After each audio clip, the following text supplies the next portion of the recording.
What's going on, everybody? My name is Matthew Genzali, and welcome to a brand new episode of a show I like to call Reasons to Live.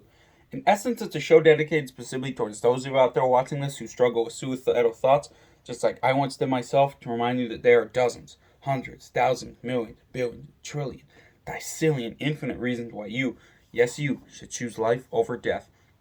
Now, the topic of today's episode is getting to raise awareness for a campaign or an issue that's near and dear to your heart. Let me ask you a question.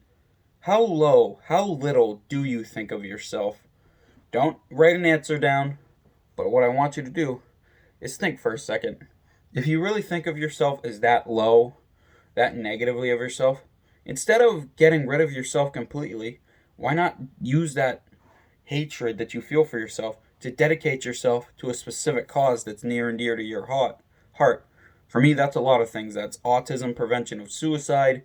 That's Javan rhino conservation over in Java, Indonesia. There's a lot of stuff. What I want you to do is use that pain as fuel to doing the right thing. You might not necessarily think the world of yourself, even though that's not the case. You're pretty fucking awesome.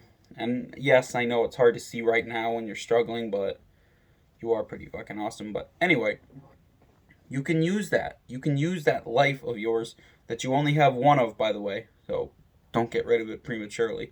But anyway, you can use that life that you so despise to make changes and help others for the better. Said it before and I've said it again. Helping others is the best medicine to suicidal thoughts, in my personal opinion.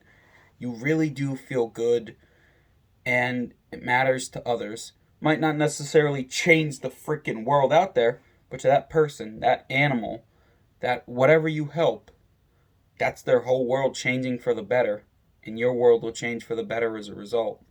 Think about that, okay? Now, before I get going, I would like to have a quick little 1v1 with you, if that's alright. When you're done listening to my ramblings in today's video, please be sure to check the links in the description below. First link is my personal favorite, and I highly recommend it. It'll take you to an article by BuzzFeed News that explains in detail what happens when you call the National Suicide Prevention Lifeline or text the crisis text line. It does an amazing job at just scraping away all those stupid myths and stereotypes that have come to prevent a lot of us from reaching out for help. If that's not enough for you, I also did something else. I put 5 mental health resources for you to use, depending on your situation. The aforementioned National Suicide Prevention Lifeline, Crisis Text Line, the Trans Project, the Trevor Project, I should say, the Trans Lifeline, and the National Sexual Assault Hotline. Now, if those are just numbers for you, here's what I suggest. Same thing as the first article, the first link, I should say. Sorry, I cannot talk today.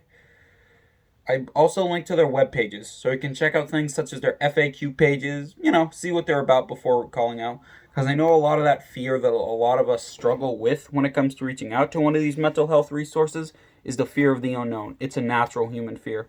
But knowledge is power, and it can be very helpful and useful and persuasive to reach out for help by knowing what's going to happen in advance when you reach out. Now, say you had a bad experience with one or two resources before. That doesn't mean you should stop trying to help. You are amazing, and you are worth the help. You're strong, my friend. I know it. All right, have a wonderful day, guys. My name is Matthew Genzali. Sorry for the little speech hiccups today. And remember, there's always a reason to smile.